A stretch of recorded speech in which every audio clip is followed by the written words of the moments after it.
বিটিচিৰ নিৰ্বাচনত হাগ্ৰামা মহিলাৰীয়ে 28খন আসন দখল কৰিবলৈ সক্ষম হ'ল আৰু ইয়াৰ পিছতে সকলোকে ধন্যবাদ জ্ঞাপন কৰিছে হাগ্ৰামা মহিলাৰীয়ে। বিটিচি চিফৰ দায়িত্ব গ্ৰহণ কৰিব 5 বছৰৰ পিছত আকৌ বিটিচি চিফৰ দায়িত্ব গ্ৰহণ কৰিব হাগ্ৰামা মহিলাৰীয়ে।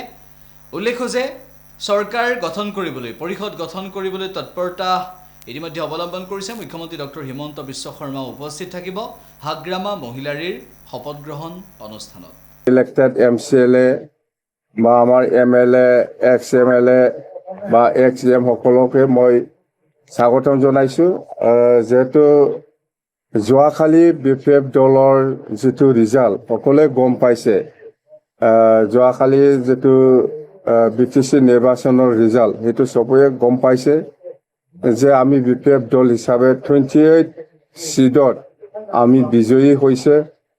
তো আমি আজি BPF দল হিচাপে ইমাৰ্জেঞ্চি আমি PMB মিটিং আমি বহিছোঁ যে আগন্তুক যিটো চৰকাৰ বনাবলৈ গৈ আছে BPF দল হিচাপে, সেইটো আমি দল হিচাপে কেনেকৈ চৰকাৰ গঠন হোৱাৰ আগত যিখিনি আমাৰ দল হিচাপে কাম কৰিব লগা আছে বা কাক কাক মাতিব লাগে, কেনেকৈ আমি লৈ যাম swearing ceremony-লৈকে, সেইখিনি এজেণ্ডা লৈ পেলাই আমি আলোচনা কৰিছোঁ।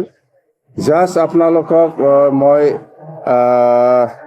কৰি পেলাই শুনাব বিচাৰিছোঁ, আমাৰ ভাইচ প্ৰেচিডেণ্ট ডাঙৰীয়াই আমাৰ আজি যিখিনি ৰেজলিউশ্যন লৈছে আমি দল হিচাপে, সেইখিনি PMB মিটিঙত সেইখিনি আমাৰ ভাইচ প্ৰেচিডেণ্ট সত্য বসুমতাৰী ডাঙৰীয়াই কৰি পেলাই শুনাই দিব। ইয়াৰ পিছত আপোনালোকে যদি কিবা সুধিব লগা আছে, ইয়াত মই আছোঁ, আপোনালোকৰ কাৰণে মই ৰেডি। যিকোনো আপোনালোকে যদি কিবা নতুনকৈ জানিব লগা আছে বা সুধিব লগা আছে, সেইটো মই ৰেডি আছোঁ।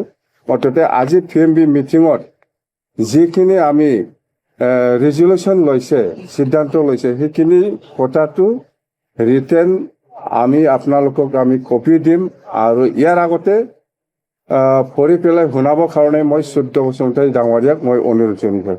ইয়াৰ পিছত আপোনালোকে যিকোনো প্ৰশ্ন আপোনালোকে সুধিব পাৰিব, যদি কিবা জানিব লগা যদি প্ৰয়োজন আছে বুলি ভাবে আপোনালোকে।